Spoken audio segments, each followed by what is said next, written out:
Bwana, utubariki, utubariki Bwana, utubariki, utubariki Bwana, utubariki, utubariki Bwana, utubariki. Kweli asante sana Bwana, asante sana, asante sana Bwana, asante sana.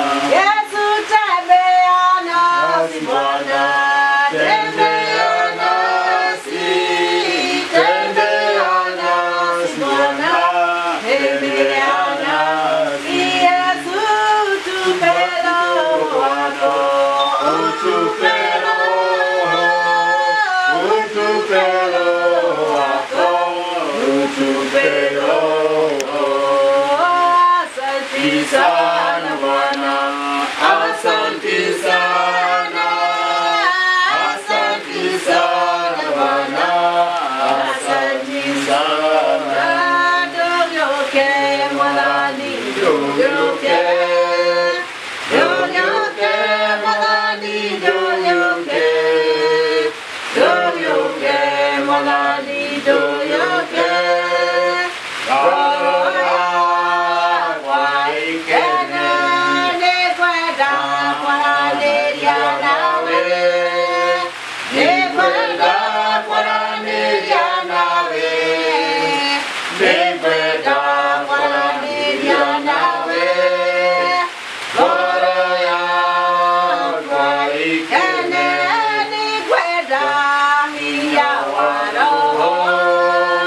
Ni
siku ingine njema Bwana ametupa, na leo ni siku ya ajabu, ni siku ya mvua.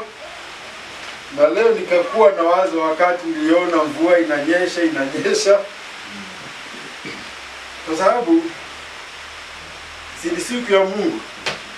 Singekuwa siku mzuri ambayo mvua inyeshi ndio watu wakuje, lakini nikafikiri pia Mungu anafanya hivyo kusudi aone ni nani huyo atapata njia ya kukosa kuja. Kwa sababu siku ya leo utakuta makanisa mengi ukienda watu ni wachache. Nakumbuka kuna kile kipindi tulikuwa na ile tatizo la COVID. Nilishangaa wakati ilisemekana makanisa yamefungwa, yamewekwa watu wachache, makanisa mengine yako hata na mtu mmoja. Ni kama watu walikuwa na ngoja hiyo nafasi ya kukosa kwenda kanisani. Kwa hivyo hata leo kuna wale ambao hawatatokea kwa sababu ya mvua. Lakini tumejitoa sisi na tumeitwa wakati wa mvua, wakati sio wa mvua, tuwe tayari kuja. Kwa sababu hii ni siku ya Bwana, ni siku ya ushirika, ni siku ya kusikia neno la Bwana Mungu. Kwa hivyo ni muhimu sisi tusiwe watu wa kupelekana na vile hali ya anga ilivyo. Kwa Kiingereza inaitwa, wanasema hali nzuri ya anga, ikiwa ndio mtu anajitokeza. Hapana, ni wakati wote. Tunaendelea na somo letu ama masomo yetu katika kitabu hiki cha Warumi. Leo tuko katika somo la 15. Wiki iliyopita tulikuwa 14 na tukaona kitu tuliita kutokulaumika, ya kwamba hivyo ndivyo Mungu angetaka katika huduma yetu, katika maisha yetu, katika yote, katika jinsi ambavyo tunashirikiana na watu, tunakuwa ni watu ambao hawalaumiki. Hata mtu akitaka kutulaumu ni yetu anataka, lakini sisi tumeishi jinsi ambavyo inapendeza. Wakati tumekosa tunarekebisha, ili hata mtu akitaka kutulaumu tunasema ni kweli tulikosea na tuliomba msamaha. Kwa sababu mtu akiomba msamaha tena huwezi kaendelea kumlaumu, amekubali. Na hivyo ndivyo Mungu anatuchukua. Leo tunasonga, kuna kitu kimetajwa mara kadhaa, kinaitwa dhamiri. Sababu hata wiki iliyopita tuliambiwa kwamba hata dhamiri yetu iwe safi. Tukifanya mambo hatufanyi tu kwa sababu sheria iko, tunaogopa tukiiba tutashikwa, tutafungwa. Hapana, tunakosa kuiba ili dhamiri yetu iwe safi, ya kwamba tunafanya yale mambo mazuri. Hatuachi kukosa tu kwa sababu ya kutengeneza jina letu, lakini dhamiri yetu iwe safi. Na leo tunaangalia kitu kinaitwa dhamiri. Tuone dhamiri ni nini. Katika matumizi nimesikia watu kusema ati nilikuwa naenda hivi, dhamiri yangu ikaniambia. Hapana, dhamiri haikuambii ikaniambia leo uende kesho. Hapana, hiyo si dhamiri. Hayo tu ni mawazo, hayo tu labda ni Roho wa Mungu anakuongoza hivyo. Dhamiri ni tofauti. Nakumbuka ilikuwa mwaka nafikiri wa 75, nikiwa katika kidato cha 4. Kuna padre mmoja alikuwa anakuja shule yetu mara moja kwa wiki akitutayarisha. Sisi sasa tunamaliza elimu na tutaingia katika ulimwengu. Wengine wataendelea, wengine wataanza kazi. Na akatuambia dhamiri maana yake. Kwa Kiingereza alituambia hii tunaita conscience. Alisema it's the intellectual ability to tell what is right, what is wrong, to differentiate intellectual capacity or intellectual ability. Kwa Kiswahili tutasema basi ni ule uwezo wa kiakili kuweza kupambanua mazuri na mabaya. Kiakili wewe unatambua, si kitu tu utakaa hivi useme dhamiri yangu ikanikataza. Hapana, ni kitu wewe unajua si sawa, unaamua. Hiyo ndio tuliambiwa ndio dhamiri. Kwa hivyo dhamiri inatokana na elimu, inatokana na kufahamu. Sio tu uende tu hivi useme dhamiri yangu imeniambia hiyo si vizuri.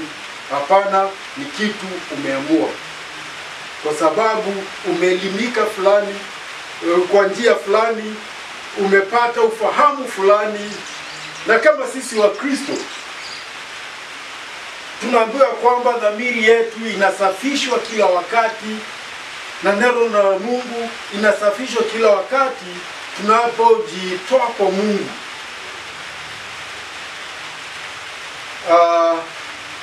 Ndugu Robinson leo ametutajia katika wakati wa shuhuda kuhusu Nabii Musa.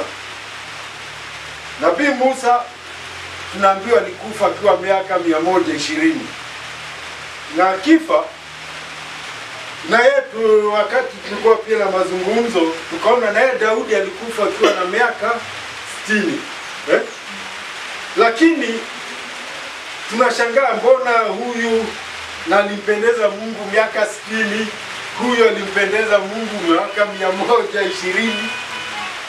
Na kusema kweli hata Musa, Mungu alikuwa amemwambia Musa, wewe ni utaongoza watu mpaka nchi ya ahadi. Alikuwa amemwahidi atapeleka watu, ni atawaingiza. Lakini makosa yakatokea, mahali pakafika, hasira ikamwingia Musa, ikazidi na akakosea Mungu. Na Mungu akamwambia, mimi ni sawa, mimi sina tatizo, lakini hukutukuza jina langu. Kwa hivyo hawa watu nchi utaiona, lakini hawa watu hutawaongoza huko. Kwa hivyo tunaona nini? Maisha ya Musa yalikatishwa. Mungu alikuwa amemkusudia ya kwamba ataingiza watu nchi ya ahadi, lakini Mungu alimzungumzia. Kuna wakati watu walileta fujo na hasira ikamwingia Musa, na Musa kwa hasira Mungu akamwambia zungumza na mwamba. Ilikuwa maji, lakini Musa akachukua bakora yake akagonga mwamba. Sasa Mungu akamwambia, sasa kwa sababu huku nitukuza jina langu, sasa wewe utaingia. Lakini si ati ni dhambi ya mwambua, sasa umekosea, tumekosana. Hapana, hasira imeingia. Si hata Mungu anakasirika? Si anakasirika? Si hata siku moja alikuwa amekasirika, lakini alikuwa amesema ataangamiza Sodoma na Gomora. Na akaona hapana, si vizuri niangamize hivyo bila kuongea na rafiki yangu Ibrahimu. Na wakaongea na Ibrahimu, akamzungumzia na akaona ni kweli, na akasema sawa. Ibrahimu alianza na watu 50, si ndio? Akabaki watu 10. Na Mungu akasema nikipata watu 10 haki sitaangamiza. Lakini watu 10 wakakosa. Kwa hiyo tunaambiwa nini? Dhamiri ni huko kujua. Kwa sababu hata Musa, Nabii Ibrahimu alipozungumziwa na Mungu, akadhamiri yake ikamwambia hapana, si kama Mungu, si ndio? Mungu aangamize. Akamuuliza, sasa nikuulize tu swali na unirehemu kwa kuuliza. Tafadhali, kama ungepata watu 50, watu wenye haki, utaangamiza hao 50 pamoja na hao? Akasema hapana, nikipata 50 sitaangamiza. hiyo dhamiri basi ndio tunaambiwa tuwe na dhamiri safi katika yale tunafanya. Ndiyo, hata wakati majaribu yanakuja, wakati unakuwa mgumu, kwa sababu tunakutana na mambo ambayo hatukutarajia, na wakati mwingine tunarukia jambo, dhamiri yetu inakuwa iko hai, inatuambia hapana, na hapo tunarekebisha. Kwa hivyo dhamiri si kitu tu unasikia tu hivyo, hapana, inatokana na ufahamu ambao unao. Na ndio tukaambiwa ya kwamba kuna wakati dhamiri yetu ilikuwa imekufa na tukaingia katika utumwa wa dhambi na tukatenda dhambi, lakini sasa dhamiri yetu ni tofauti, imefanywa upya na iko hai. Roho wa Mungu anazungumza naye, na Roho wa Mungu hakuambii kitu tu ati hiyo ni makosa. Hapana, na yale unajua, kwa sababu kama angeniambia hiyo ni makosa na sijui, sasa hata mimi nitashangaa, si ndio? Ni makosa gani? Ni wapi? Ningekuwa na tatizo. Kwa hivyo ndio tunaambiwa dhamiri. Leo tunazungumza mambo ya dhamiri. Dhamiri ni huo ufahamu, ni hiyo akili tumepewa ya kuweza kupambanua mema na mabaya, lakini dhamiri inakuwa iko hai na inaweza ikakufa ikiwa kabisa tumekataa, kama watu wa Sodoma vile walikuwa wamekataa. Inafika mwisho ya kwamba hata dhamiri vile tunafanya, dhamiri yetu haituhukumu, tunasema tumezoea. Sasa hebu basi tuone mambo ya dhamiri. Kuna mambo kadhaa ambayo tutaangalia. Mambo mangapi? Ni mambo manne ambayo tutaangalia katika huu mlango. Jambo la kwanza ni Warumi 14 mstari wa kwanza hadi wa 4. Tafadhali tusomewe. Warumi 14 mstari wa kwanza mpaka wa 4. Tuone, tunaambiwa kichwa hicho kinasema vyakula. 14 mwanzo. Moja. Yeye aliye dhaifu wa imani mkaribisheni, walakini msimhukumu mawazo yake. Mtu mmoja anaye imani anakula vyote, lakini yeye aliye dhaifu kula boga.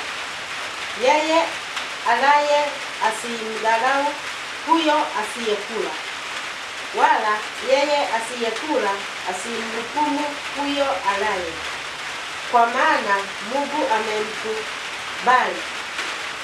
Wewe unani unayemhukumu mtumishi wa mwingine? Kwa Bwana wake mwenyewe yeye kusimama au kuanguka. Naam, ndio waka hapo nne. Ile sijamaliza. Okay, samahani. Naam, atasimamishwa kwa kuwa Bwana aweza kumsimamisha. Ndio. Asante. Tunaambiwa juu ya vyakula. Sisi wote tunajua chakula ni nini. Na kuna vile vyakula tunapenda, vingine hatupendi. Utaenda kwa mtu ukute kile unasema useme mimi sipendi hiyo. Mimi nimebarikiwa na Mungu, nafikiri hakuna kitu mimi siwezi nikakula. Chochote nikinipa mimi nitakula. Wengine ukimpa chapati hapana, na tatizo la ngano, si ndio? Mwingine ukimpa samaki, mwingine hivyo hivyo. Sasa tunaambiwa kuhusu ya mambo ya vyakula. Na tunaambiwa kwanza ya kwamba lazima tumpokee aliye dhaifu katika imani. Imani zetu ni tofauti kulingana na ujuzi wetu wa neno na ujuzi wetu wa Ukristo.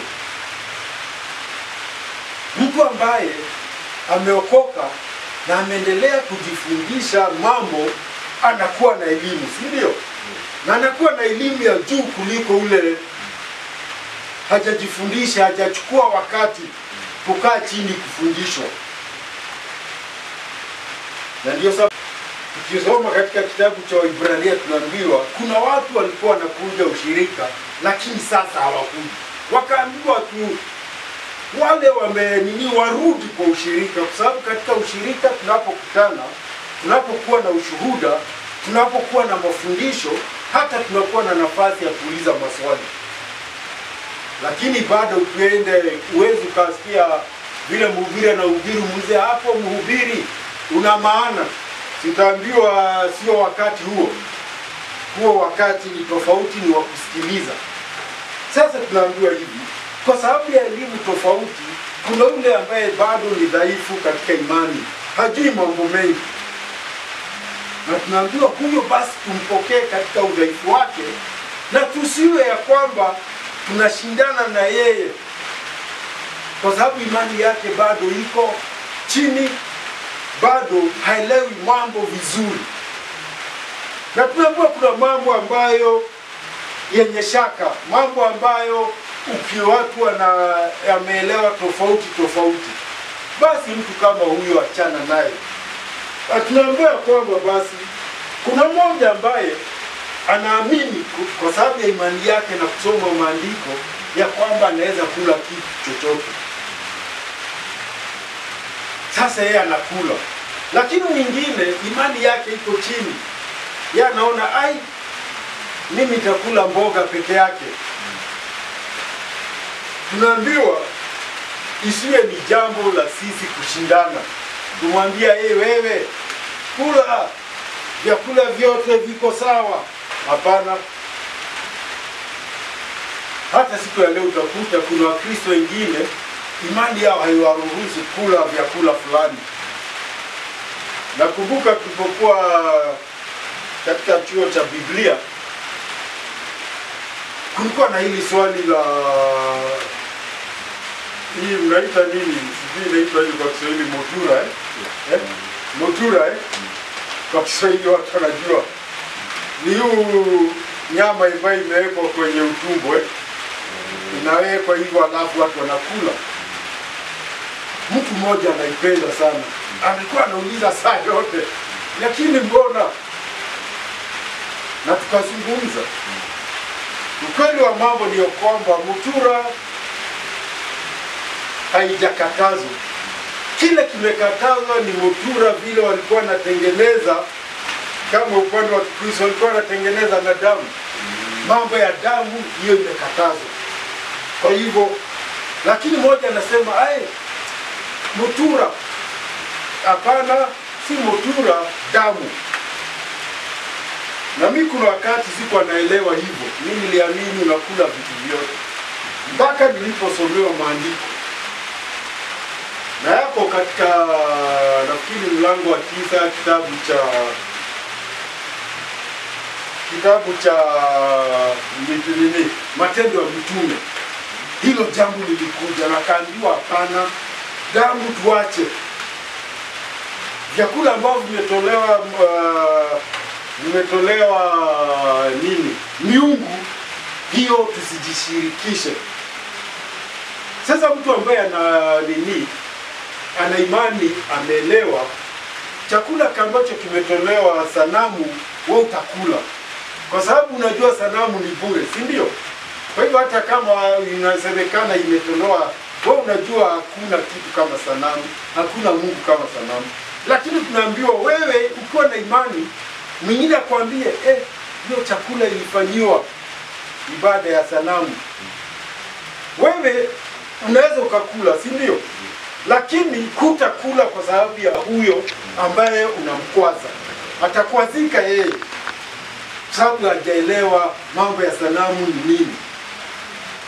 Sasa tunaambiwa kwamba tunapokea watu, mtu na imani yake bila kuhukumiana. Usimhukumu mtu, kwa sababu tunaambiwa unambona unataka kuhukumu mtumishi wa mwingine. Kama atasimama ni juu ya bwana yake, na tunaambiwa huyo bwana yake ni yeye anamwezesha kusimama. Sasa wewe utasema huyo hana imani, mimi nina imani. Ndio, imani ni tofauti, lakini tunaambiwa kwamba tusimhukumu mwingine, kwa sababu huyo mtu anasimama kwa bwana yake, ile imani anayo. Nakumbuka huko kwetu kijijini kuna watu walikuwa wanahubiri, ni watu wa Sabato na wanaamini Sabato. Anasema nyinyi watu ambao mnaenda ibada siku ya Jumapili ni shetani mnaenda kuabudu. Hiyo ni imani yao. Imani yako kama umeamini imani. Na nakumbuka rafiki yangu mmoja mchungaji anaitwa Pastor Kanyi, wakakuwa na mazungumzo, akauliza mtu huyo wa Sabato, kwa sababu wewe unasema umeokoka, umeokolewa na hiyo Sabato ndio ilikuokoa kwa sababu ya kwenda Jumapili ni Jumamosi hiyo ndio imekuokoa? Hapana. Nini imekuokoa? Si ni imani kwa Yesu Kristo? Basi ni nini basi unaotaka kuwa hukumu wengine? Tunaambiwa basi tuhukumiane, tusikue wa kuhukumu wengine kwa sababu ya vyakula.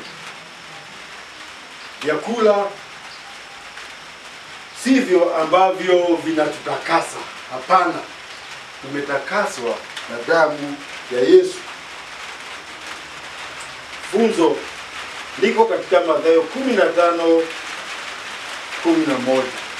Ninasema hivi, sikilizeni mfahamu,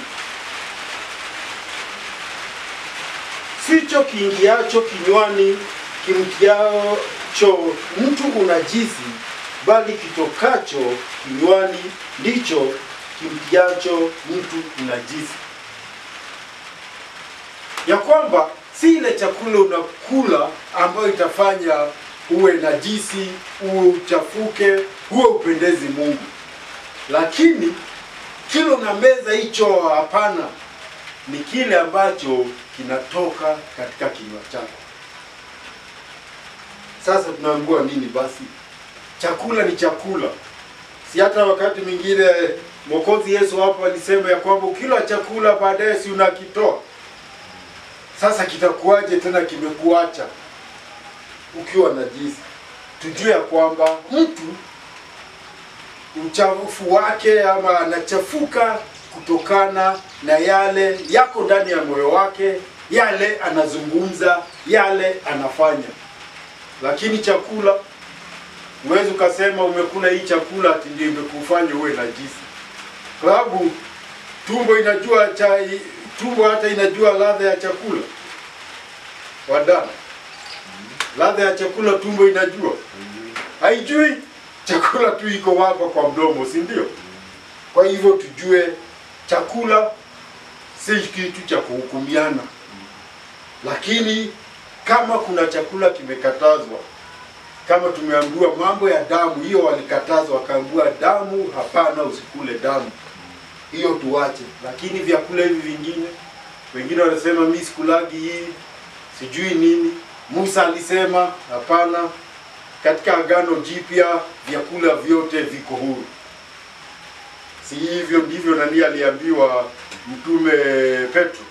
Aliambiwa kule chakula na akasema kuanzia leo hata sema chochote kina unajisi.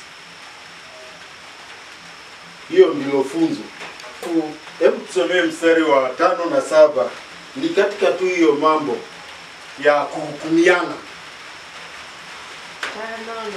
5, 6, 7, mistari mitatu.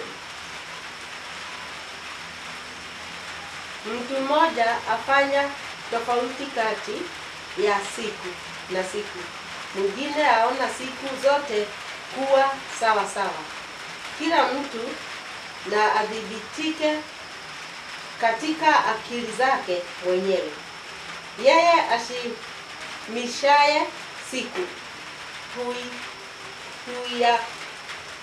huiadhimisha kwa Bwana, naye alaye hula kwa Bwana, kwa maana amshukuru Mungu. Tena asiyekula hali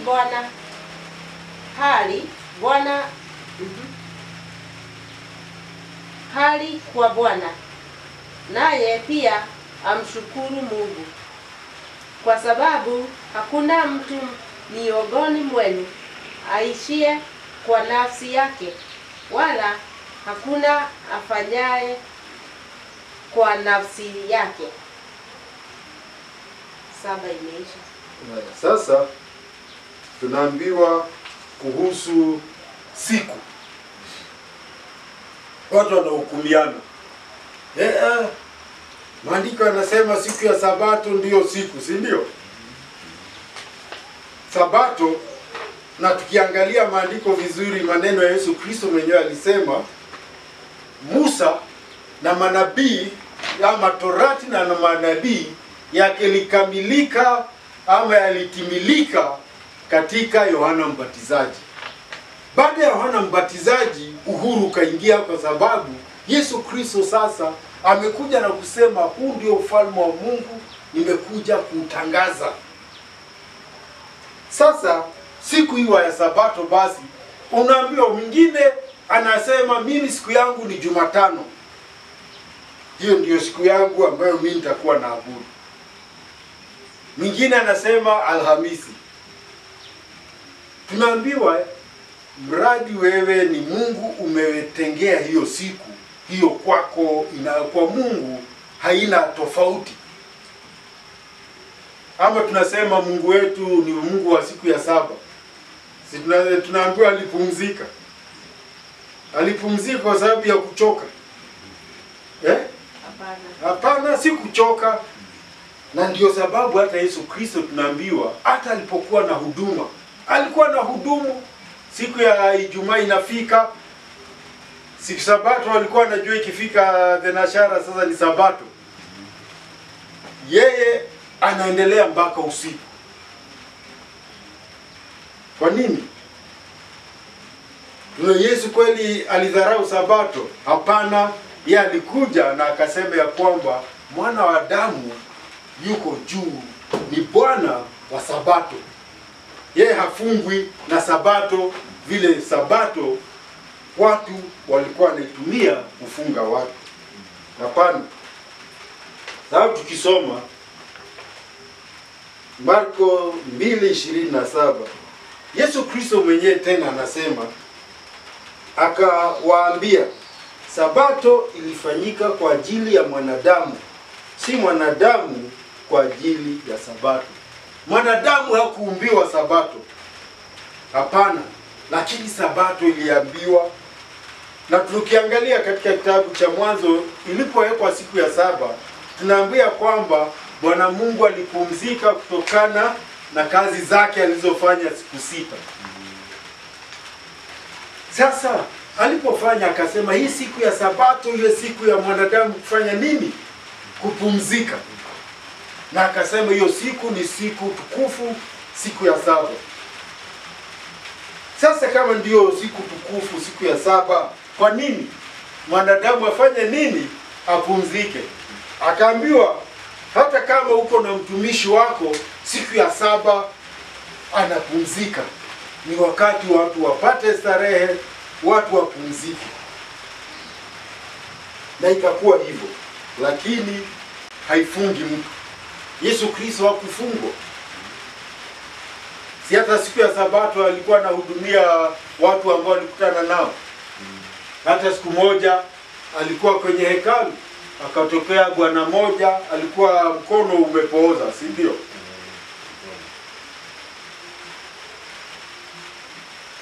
Na mkono ulipopooza, akawauliza swali. Si walikuwa wanamjua ni mwalimu. Ni walikuwa watu wa ajabu, wanajua ni mwalimu lakini tena wanataka kubishana na yeye. Na kuna kazi alitaka kufanya, basi akauliza, basi siku ya Sabato ni siku ya kufanya mazuri ama mabaya? Wakanyamaza. Sasa ndio hapo tunaambiwa kwamba siku tusihukumiane. Kama leo Adani ukija useme mimi siku ya 7 ndio mimi nitakuwa na abudu, ndio siku nitakuwa na pumzika, hatuke tutakuwa na shida na wewe, mradi unajua hiyo siku sio imekuokoa. Lakini na wewe hukuumbwa kwa sababu ya hiyo siku.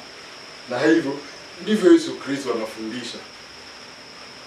Sisi tunalaumiwa sisi watu wa Jumapili. Hiyo siku ilikuwa sijui wanatoa sababu za kihistoria, si ndio? Ilikuwa siku ya kuabudu Mungu wa mwezi, Mungu wa jua. Hapana. Na ni ajabu ukiangalia kwa Kiingereza Robinson, siku na Sunday ilikuwa siku ya kuabudu jua. Watu wakasema hiyo Sunday sisi si hatuabudu jua. Sisi tunaikumbuka, ndio kumbukumbu yetu, ndio siku kubwa yetu. Kwa sababu Yesu Kristo alisema atakufa na atafanya nini? Atafufuka. Na ndio sababu hao walipoenda mapema walikuta tayari amefufuka. Na yeye alikuwa amesema atakuwa kaburini. Kwa hivyo sisi tunaadhimisha hiyo siku na kwetu inakubalika. Na kama tunasema hivyo kwa Mungu, hakuna mtu ana haki kutulaumu.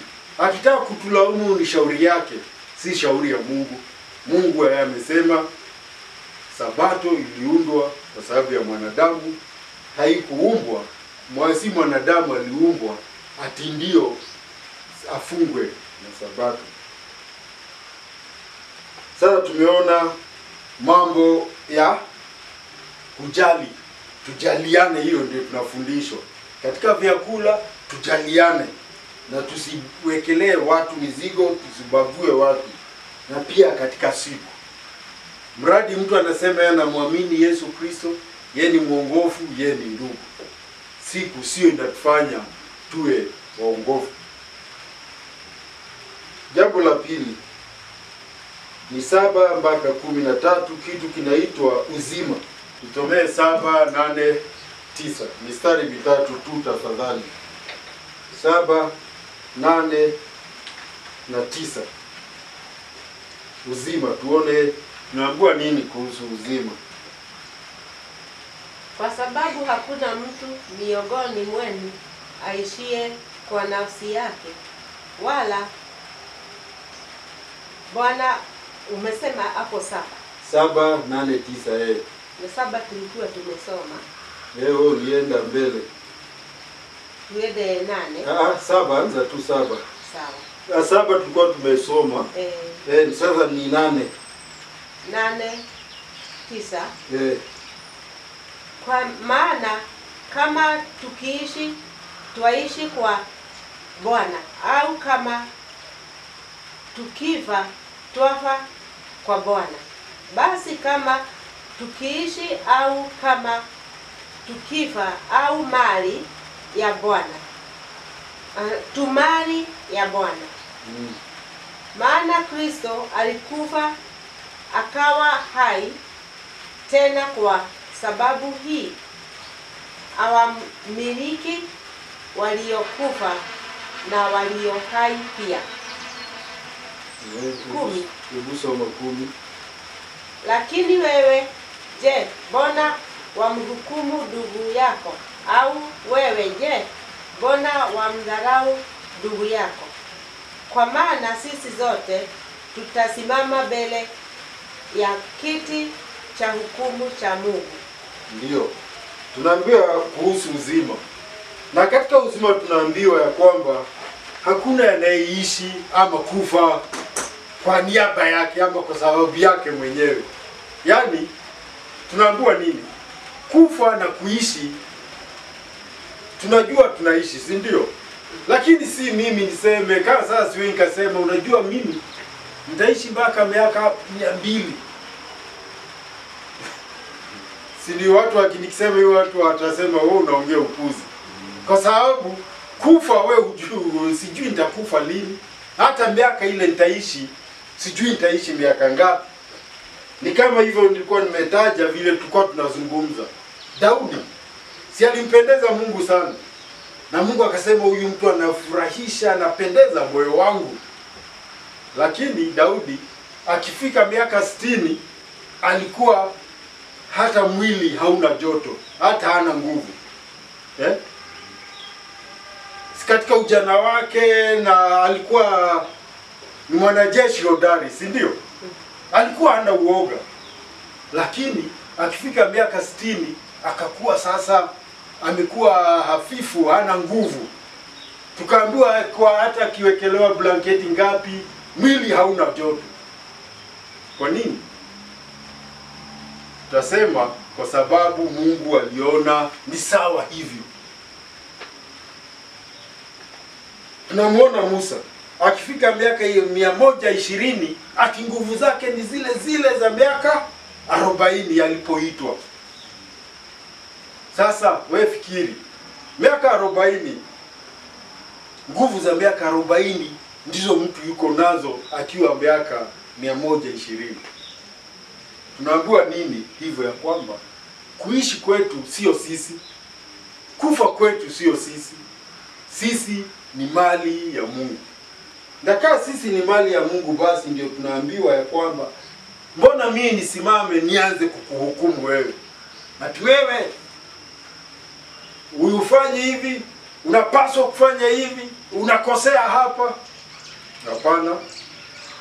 Tunaambiwa ya kwamba sote, kila mtu atasimama mbele ya kiti cha hukumu cha Bwana Mungu. Na sitasimama hapo kuongea kama shahidi. Si tunajua mahakamani kuna mashahidi. Mahakama ya Mungu ama kiti cha enzi cha Mungu cha hukumu, hakutakuwa na mashahidi. Mtu atasimama peke yake, ambaye haya atoa hesabu. Na si utoe hesabu ya uongo, kwa sababu yule anajua, alikuona, ana taarifa yako mzuri, na mbele yake hakuna uongo. Ya leo si tunajua kuna mashahidi wa uongo. Kuna watu wamefungwa leo kwa sababu ya ushahidi wa uongo. Ninakumbuka kisa kimoja, mzee mmoja alifungwa na akatumika miaka mingi. Kumbe ni mke wake na binti yake walikubaliana waseme ushahidi wa uongo, mzee akafungwa kifungo. Lakini baadaye huyu binti alipofika miaka, nafikiri hilo jambo likamsumbua na akaenda akasema mimi, akaenda mahakamani akasema mimi nilisema uongo. Mzee akafunguliwa. Sasa alikuwa anauliza hao watu, utawezaje, utaishiaje, utawasamehe? Akasema mimi niliwasamehe kitambo, sinijua ni uongo, na nilijua mbele ya Mungu hiyo ni wameniwekelea. Akasema mimi niliwasamehe. Kwa hiyo tunaambiwa nini? Tusiwe wa kuhukumu wengine. Kama mimi imani yangu iko na nguvu kuliko yako, ama yangu ni hafifu, wewe una imani zaidi, usinihukumu. Kwa sababu nikisimama mbele ya Mungu sitaulizwa mbona wewe uko na imani kama ya Wadani. Hapana, nitaambiwa Wadani hatasimama na hataulizwa kuhusu mimi, ataulizwa wewe ulifanya nini na maisha yako. Kwa hivyo basi uzima huu tunaambiwa nini? Tutetee na tungoje siku ya kiyama, tujiandae. Tuishi ya kwamba kila siku tunapoishi tunajua huu uzima, hakuna mtu anajua ati mimi nitafika miaka ngapi. Lakini tukipanga, tunaambiwa hivi katika maisha, katika mipango yetu na katika vile tunajibeba, tuishi ni kama ya kwamba tunaweza kufa kesho, ama tunaweza kufa hata leo. Tukiishi hivyo basi, katika dhamiri yetu tutajaribu, tunaongea mambo ya dhamiri dhamiri yetu itakuwa safi wakati wote. Tunajaribu kuihakikisha iko safi. Nikifikiri wazo ambalo ni kinyume, tendo ambalo ni kinyume, nikitenda ama nifikiri, mara moja naomba msamaha, kwa sababu sijui nimebakisha dakika ngapi. Si wimbo tunaimba hivyo ya kwamba huu uzima ambao tunao, Mungu hata hiyo nukta, hata si nukta, si mtu anakufa na nukta tu, dakika moja yuko, dakika nyingine hayuko. Sasa tunaishi hivyo tukijua tuko chini ya Mungu, na wakati wowote tunaweza tukaondoka. Na pia tunaweza tukaishi miaka mingi, lakini sisi tunaamua, Mungu ametupangia. Sasa wakati tunao, tumwachie Mungu, dhamiri yetu iwe safi. Hapo tumeona katika kwa wengine, sisi tuishi na dhamiri safi, tusiwahukumu wengine. Kama imani yetu yuko juu, tunajua zaidi, tusibishane na hao ambao hawajafikia kiwango chetu. Kwa hivyo tunaambiwa ya kwamba Mungu ni yeye anatusimamia, na Mungu ni yeye anatuhakikishia katika maisha yetu kwamba atakuwa pamoja nasi na atatusaidia. Na kama atatusaidia, basi hebu wakati wote tutafute dhamiri yetu iwe safi, ndiyo tunapelekana na yeye hatua baada ya nyingine, hatua zetu zinaambatana na zake. Hapo dhamiri yetu inakuwa safi, yatia kwamba wakati wowote hatuna uoga. Funzo tunaliona katika Mathayo 16 mstari wa 24. Wakati huo Yesu aliwaambia wanafunzi wake, mtu yeyote akitaka kunifuata na ajikane mwenyewe, ajitwike msalaba wake na nifuate. Ya kwamba kama nitataka kumfuata Yesu, nijikane mimi. Sio ndio tunaambiwa mambo ya uzima? Nisiseme mimi. Si unajua watu huku wanasema mimi, si ndio? Si hata tunaona kama viongozi wa siasa mwaka sasa Kenya sasa tunaongea mwaka 2027, si ndio? Mimi nitafanya mimi. Hapana, hata kesho hujui, hata hiyo dakika nyingine hujui kama utakuwako. Ndio hiyo kujikana. Tukiishi tunaishi tumejikana ya kwamba mimi ningetaka kufanya haya, naomba nifanye haya. Yaani mimi nimejinyenyekeza nikijua mimi sina uzima wangu, uzima wote mimi nimepewa, ni kama nini? Tunasema ni kama nimekopeshwa, si ndio? Una mwenyewe ambaye wakati wowote huu uzima anaweza kudai. Kwa hivyo mtu ajitwike msalaba wake anifuate. Si msalaba mwingine, mtu mwingine achana naye, wewe shikilia msalaba wako. Amen. Jambo la tatu, kuna kitu kinaitwa upendo. Hebu somee 14, 15, 16. Upendo. Dhamiri yetu, tunaongea mambo ya dhamiri. Sasa tunaambiwa Mungu kitu kinaitwa upendo. 14, 15, 16.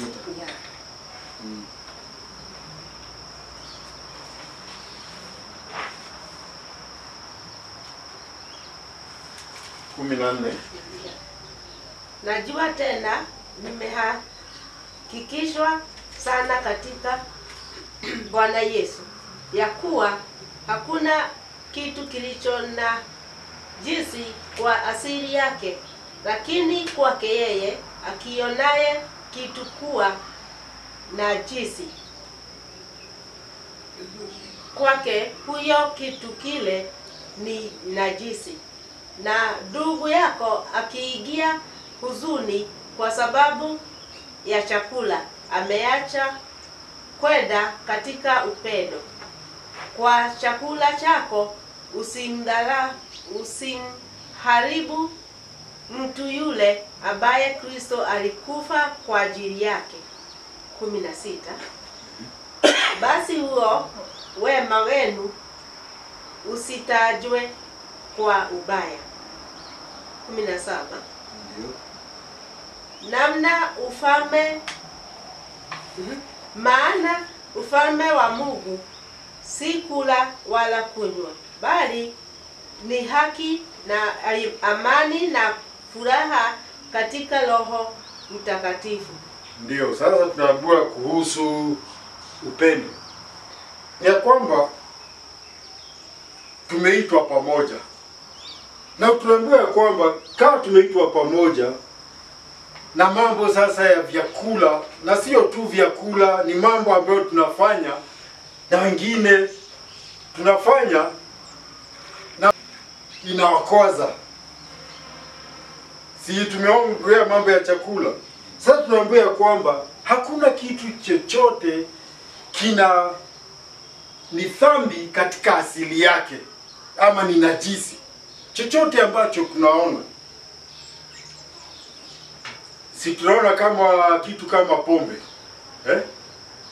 Pombe si watu wanakunywa na wanafanya mambo. Lakini si pombe inafanya, ni mtu mwenyewe amejitoa kwa hiyo. Na ndio tunaona kama sasa hapa tunaambiwa vyakula, watu wanasema ukila nini inafanya najisi, ukila chakula fulani. Na tunaambiwa ya kwamba yule anayeona kuwa kitu ni najisi, kwake ni najisi. Mtu akiona hii sipendi hii, kwake basi inakuwa ni hivyo.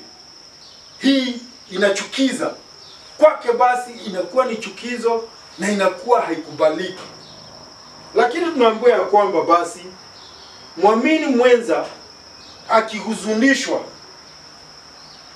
kwa sababu ya chakula cha mwenzake, upendo umekosekana.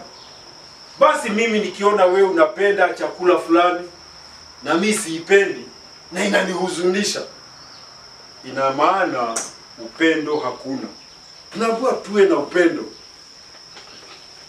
kwa sababu sio hiyo chakula ambayo inaharibu. Si tumesoma hivyo ya kwamba si kile mtu anakula kinaharibu, ni kile mtu anatoa, kile mtu anasema, kile mtu anafanya. Kwa sababu moyo ndipo kuna wema, ndio kuna ubaya. Basi tukiwa na upendo, hatutafuatilia mambo kama hayo ambayo tunajua kwa asili sio. Utaona mtu mzuri sana akiongea unafikiri ni mtu mzuri na nini, wacha kunywe pombe, yale maneno atatoa utashindwa, ai huyu mtu ni yule tulikuwa tunaongea na yeye jana. Sasa anaropokwa maneno, anasema machafu. Huo uchafu hauko katika pombe, uchafu uko ndani yake.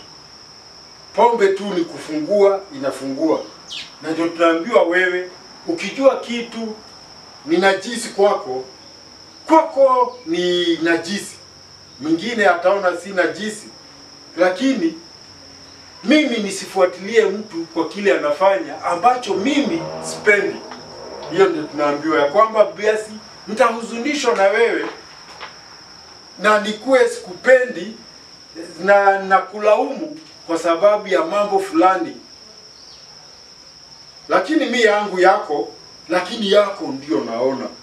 Ndio hapa tunaambiwa kwamba basi umekosa upendo. Hakuna upendo kama mimi nitakufuatilia, alisema, yeye ufanya, yeye huko kwao wanakula sijui nini. Hapana, hiyo haina maana. Kama watu wanakula hiyo na wewe hukuli, achana naye. Sasa tunaambiwa kwamba ufalme wa Bwana Mungu si kula na kunywa. Hatukuitwa kula na kunywa. Hatukuitwa tuambiwe sasa sisi kwa sababu tumeokoka tutakuwa tunakula hii na hii. Na watu wanafanya makosa kwa sababu utakuta wanarudi katika agano la kale. Lakini agano la kale hata walipowekewa vyakula na vitu wakaambiwa msikule hii, msikule hii, msikule nyama hii, mkule nyama hii, hiyo yote baadaye Bwana Mungu mwenyewe alimtokea Petro, si ndio? Walikuwa wameambiwa hata uwezo ukakula na mtu wa mataifa, amwezi mkakaa chini mule na yeye. Sasa Mungu mwenyewe anamwambia sasa, umeona hivyo vyakula vyote na uko na njaa, chinja moja ukule chochote. Sema mimi hata we Mungu unajua. Mungu akamwambia kila nimetakasa usikiite najisi. Ni mimi nimekuambia, si ni mimi nilikwambia usikule. Sasa nimekuambia kula. Na Petro kutoka hapo hata alipofika kwenye ule akida aliyeitwa Kornelio, alisema kuanzia leo sitaita kitu chochote najisi, sitaita mtu yoyote najisi, sitasema kitu kingine ni kitu cha kawaida, hapana. Kwa sababu Wayahudi walikuwa na vyakula vile walikuwa wameambiwa wale na vingine wasile, lakini watu wa mataifa wakaambiwa sasa. Hiyo yote ilikuwa kuwafundisha ya kwamba mimi ni Mungu ambaye ni Mungu, nina wivu, watu wangu sitaki wachangamane. Lakini katika Yesu Kristo, imani katika Yesu Kristo, sasa hakuna wa mataifa, hakuna Wayahudi, wote wamekuwa kitu kimoja. Si ndivyo tumefundishwa hapo ya kwamba imani, haki ambayo tunasimama nayo sasa haitokani na sheria, haitokani na matendo, inatokana na neema ya Bwana Mungu, inatokana na imani yetu kwa Bwana Mungu. Tukiwa na imani kwa Mungu, kama mtu amesema na muamini Mungu, achana naye, usimfuate zaidi. Nakumbuka ilikuwa mwaka ilikuwa 79 nafikiri. Kulikuwa na mkutano mkubwa wa wainjilisti huko ilikuwa wapi? Nafikiri ni mji unaitwa Copenhagen. Huko Denmark. Amsterdam. Ilikuwa Amsterdam, si Copenhagen, Amsterdam, huko katika Uholanzi. Sasa si watu wakatoka mataifa yote wanaenda kufundishwa nini? Uinjilisti. Sasa kuna ndugu mmoja alikuwa rafiki yangu. Yeye alienda, alikuwa ana mwito wa kuhubiri. Anaitwa, hata leo ni rafiki yangu, anaitwa George Mukora. Sasa George akaenda, walipoenda sikuna kule wamewekwa kule wataenda kuishi, wamepangiwa. Ilikuwa wiki moja ya mambo ya uhubiri ya injilisti. Mashiko unasikiliza? Sasa walipoingia wakaambiwa sasa tukubaliane, kama unavuta sigara usivutie kwenye chumba. Unavutia wapi? Sasa akashangaa, kuna watu wanavuta sigara hapa. Na kwao ikakuwa ni jambo la kushangaza. Na kuna nchi zingine utasikia mtu amesema ameokoka na anavuta sigara. Lakini sisi hapa hatuvuti, si ndio? Siwashiko mkiniona nikivuta sigara, kesho yake hiyo habari yote itakuwa imefika kwa mchungaji. Si ndio? Kwa sababu hiyo ndio sisi hapa tumeamini. Tunajua ni vibaya kuharibu hekalu la Bwana Yesu. Kuvuta kitu ambacho kinaharibu mwili wangu, kinaharibu afya yangu. Lakini wengine nasikia, sijui kama ni upande wa India, utakuta watu wanavuta sigara, watu wameokoka. Sasa ndio tunaambiwa upendo. Nikiwa na upendo mimi sitamhukumu. Kwa sababu kweli hata akiniambia ni wapi imeandikwa usivute sigara, kuna sheria imeandikwa hivyo. Kwa sababu Wayahudi walikuwa wanavuta sigara siku hizo, sifikiri sigara ilikuja labda baadaye. Sasa nikiwa na upendo mimi sitasumbuliwa na hiyo. Kama umesema umeokoka na Yesu Kristo ni mwokozi wako, basi mimi nasema sawa, tuko ndugu. Upendo uwe ndio unaniongoza katika vile na husiana na watu. Ukienda Ujerumani wanakunywa bia. Ukienda wakati wa Dan mmeenda ushirika. Baada mnafunduliwa pombe mnakunywa. Lakini mimi nikienda sitakunywa ati kwa sababu anakunywa. Kwa sababu mimi si nimeamua si pombe kwangu ni si wewe Dan unajua changaa vile nikufanya. Sasa wewe uwezi. Sasa hiyo ndio tunaambiwa. Lakini ukiona mtu anakunywa pombe na anasema usimwambie hujaokoka, hapana, achana na yeye, Si tunaambiwa kila mtu atasimama mbele kiti cha hukumu. Na ukiangalia hapo kwenye hiyo uoni nini, watu wanaambiwa ati wewe ulikunywa pombe. Si hata Yesu Kristo alianza kumdhihaki ati yeye ni mlevi, kwa sababu alikuwa anakunywa nini? Divai. Na Yohana yeye alipokuja hakunywa divai. Si yeye alikuwa anaishi nyikani. Asali tu ndio anakula na nini? Na wapanzi, nzige ndio anakula. Wakasema nini alipohubiri? Achana na huyo, ni mwenda wazimu. Yesu akakuja. Yeye ukimpa divai anakunywa. Huyo ni mlevi, achaneni na yeye. Upendo mali huko, hakuna kulaumiana. Luka 6:31 tunaona hilo funzo likishikwa vizuri, kwa sababu na kama mnavyotaka watu wawatendee ninyi, watendeeni vivyo hivyo. Sawa? Kama wewe wadani kuna mambo utaki nikuulize, na wewe usiniulize yangu. Hivyo ndio tunaambiwa. Vile mimi ungetaka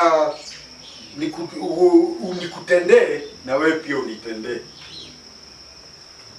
Yesu Kristo aliongea wazi kabisa akasema, basi vile unataka wewe kufanyiwa, fanyia huyo mtu mwingine. Na tukifanya hivyo tutaishi maisha mazuri. Amen. Amen. Tumaliza 20 mpaka 23. Kuhisi mwingine. 20 mpaka 23. Tumalize.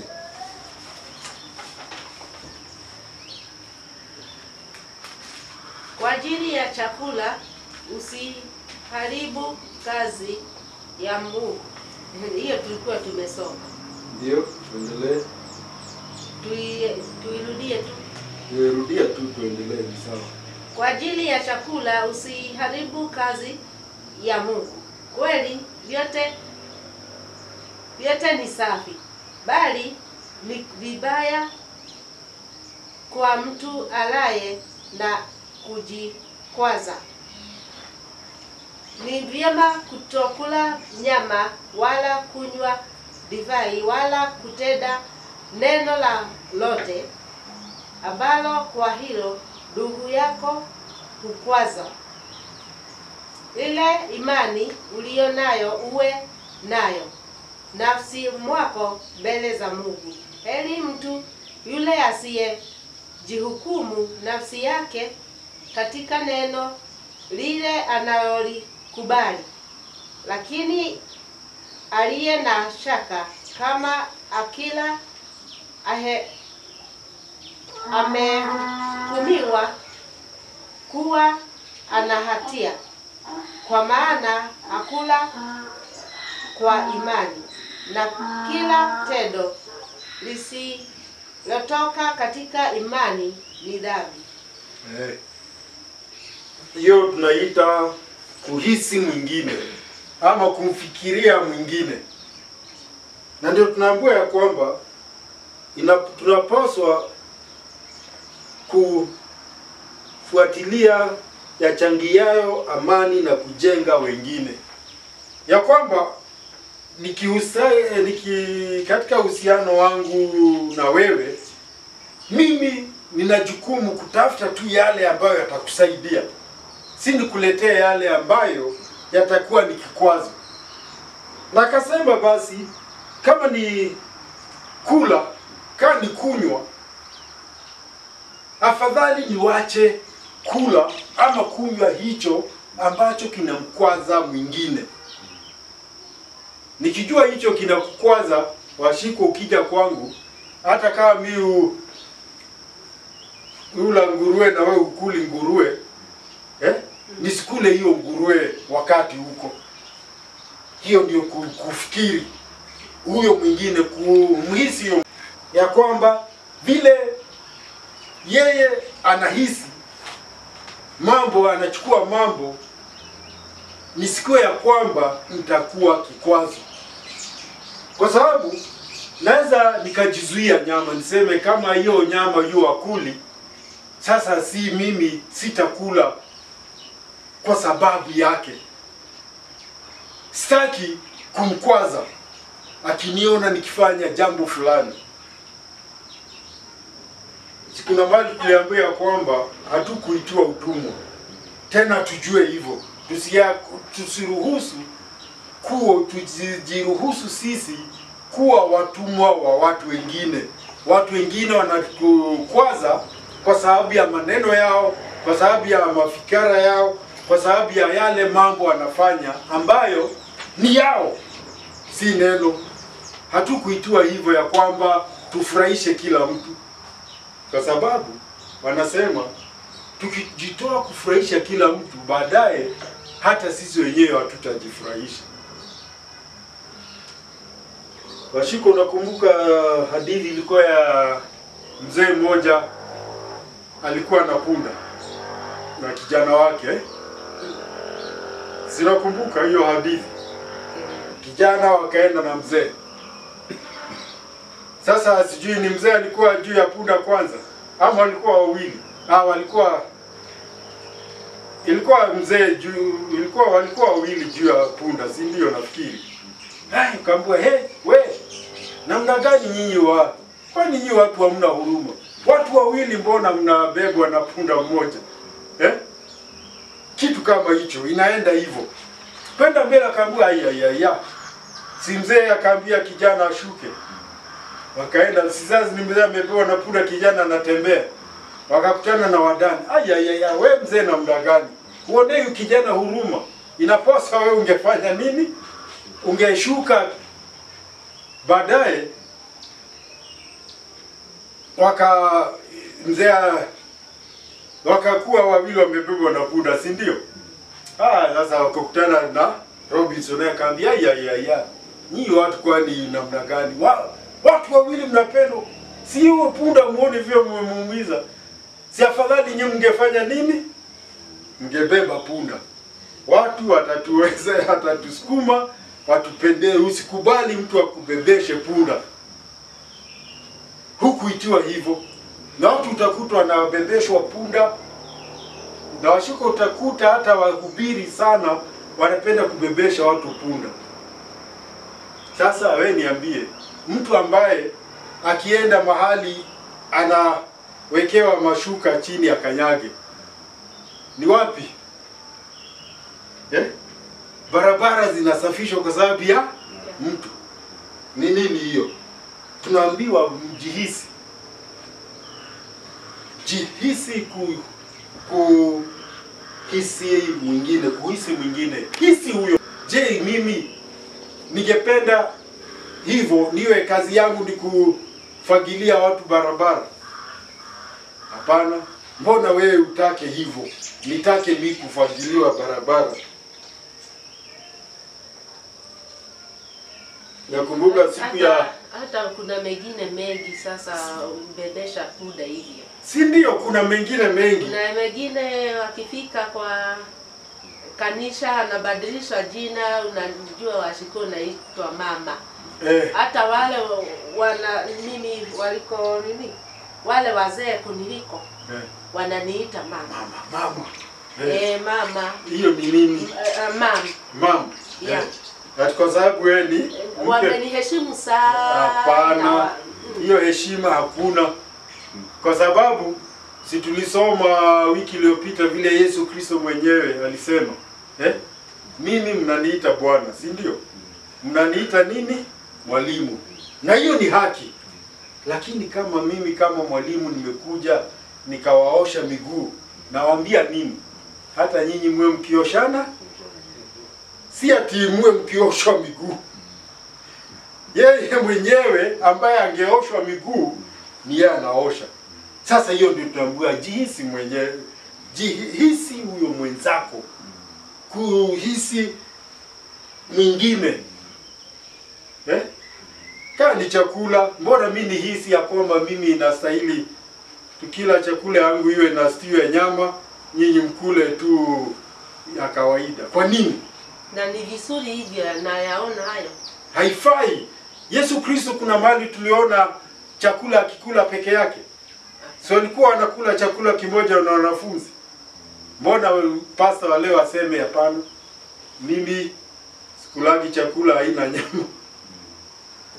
Yesu Kristo, hisi mwingine vile wewe ungetaka kutendewa, tenda hiyo, na hiyo itakuwa vizuri sana kuhisi mwingine, kwa sababu wakati mwingine tunakuwa mizigo kwa wengine. Mimi sikulagi hii, sasa nikija kwako na kuwekelea huo mzigo. Sasa tunaambiwa nini hapa funzo? Yohana 13:13 na 14. Ndiyo nimesema, ninyi mwaniita mwalimu na Bwana, nanyi mwanena vema, maana ndivyo nilivyo. Basi ikiwa mimi niliye Bwana na mwalimu nimewatawadha miguu, imewapasa vivyo kutawadha miguu ninyi kwa ninyi. Ya kwamba sio mimi sasa ni mimi wa kutawadha miguu. Mimi nikija nasikia wengine akifika kwako ananyosha miguu. Kuna wengine nimeona kwa picha, anaosha miguu, anatoa miguu, anatolewa socks. Huo ni utumwa ambao hatukuitiwa, ambao Yesu Kristo hakuwa nao.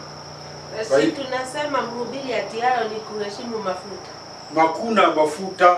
Yesu Kristo si yeye mwenyewe amesema, kuheshimu mafuta washiko, ni kutenda vile anafundisha. Katika Isaya nafikiri ni 50 na kitu nimesahau, Mungu anauliza ya kwamba ni nani huyo amchaye Mungu, tiie sauti ya mtumishi wangu. Hiyo ndiyo heshima ya juu kabisa, kwa sababu kutii mafuta nitakufanya hayo yote, lakini kama sifuati yale ambayo wewe unaniambia, hakuna heshima. Hiyo heshima, hebu Yesu Kristo kuna mahali alifanywa hayo? Hapana. Kuna mahali alidai? Hapana. Kwa hivyo hiyo ndio tunasema muhisi mwingine, kuwa wa huduma kwa mwingine. Wewe jitoe hapo, wewe useme mimi wacha niwe mtumishi. Na Yesu Kristo mwenyewe akasema, hebu huyo mtumishi ule atakaye kuwa mtumishi wa wengine, huyo ndiye nani? Mkuu, si ule atatumikiwa. Hawajui ya kwamba ukitumikiwa washiko, ukifika kwangu, nikifika kwako unanitoa miguu, umenilipa. Si Yesu alisema hivyo? Ukifanya hivyo umelipa, usingojee ati utalipwa kwingine. Hebu tuhisi wengine kwanza, tuwaweke katika. Niulize. Na sasa kwa kanisa juu kuna wengi ufanye hivyo, tuseme kama mimi ni bibi ya mhubiri, hiyo jina wanabadilisha kuniita, hata wale wa mama wazazi wangu kwa kanisa wananibadilisha kuniita mama. Ni funzo kwa mhubiri ama ni hawa wanahubiriwa wanabadilisha wenyewe? Ni mhubiri, kwa sababu Mtume Paulo akiongea na Timotheo alimwambia hivi. Si Timotheo alikuwa kijana, aliwaambia wazee katika kanisa wachukue ndio nini? Baba yako, si ndio? Mama yako, kwa sababu yeye alikuwa nini? Mdogo. Lakini wengine warika yako ni dada na ndugu zako. Sasa mimi nikikubali hivyo mnitage baba, wazee kuniliko ananiita baba, nimekosea. Sielewi mafundisho kabisa. Hiyo ni kukosa kuelewa mafundisho. Na ni vizuri ukiitwa baba, si unajisikia wewe uko juu. Lakini hizo wakasema ukilipwa usingojee. Wacha heshima itokane na ule unyenyekevu wako na vile umekuwa mwaminifu wewe. Lakini hii heshima ya kupewa nyama, wengine wakikula sukuma wiki wewe unapewa nyama kwa sababu ujue ukikubali hiyo usingojea tutalipwa baadaye. Kama wanakula nyama wewe wanakula sukuma na wewe unafanya nini? Nakumbuka ndugu wa Juma alishangaa, kulikuwa na mazishi kwao. Bado wa Katoliki akakuja. Kile chakula watu walipewa, alikula na watu kile chakula wanapewa. Kwa nini? Mbona yeye mtengenezee nyama na nyinyi mwingine? Na awekwe kando na wengine. Ukiwekwa kando ujue hiyo ni malipo unajiitia. Na usingojee baadaye. Amen. Hiyo ndio tunaambiwa. Fikiri mwingine vile ungetaka kutendewa. Tenda. Basi katika kumaliza jambo la kutafakari ni 14:7 inasema, kwa sababu hakuna mtu miongoni mwenu aishie kwa nafsi yake, wala hakuna afaye kwa nafsi yake. Tujue maisha yale tuko nayo ni kukopeshwa, tumekopeshwa. Tuna mwenyewe na atadaiwa. Amen. Wazo kuu 14:12 nasema, basi ni hivyo, kila mtu miongoni mwenu atatoa habari zake mwenyewe mbele za Bwana Mungu. Tusiwahukumu watu, kwa sababu mimi nikisimama mbele ya Mungu nitasimama kama mimi, nitoe hesabu yangu mwenyewe, nitoe habari yangu, si ya Washiko, si ya Wadani. Naye Wadani zamu yake ikifika asimame, si ndio? Sala ni hili basi, tuombe hivi. Basi kama ni hivyo, na mfuate mambo ya amani na mambo yafayo kwa kujengana. Tufuate mambo ya amani na mambo ambayo yanafaa kwa kujengana. Hiyo ndio tumeitiwa. Amen. Yehova Bwana Mungu wetu awabariki.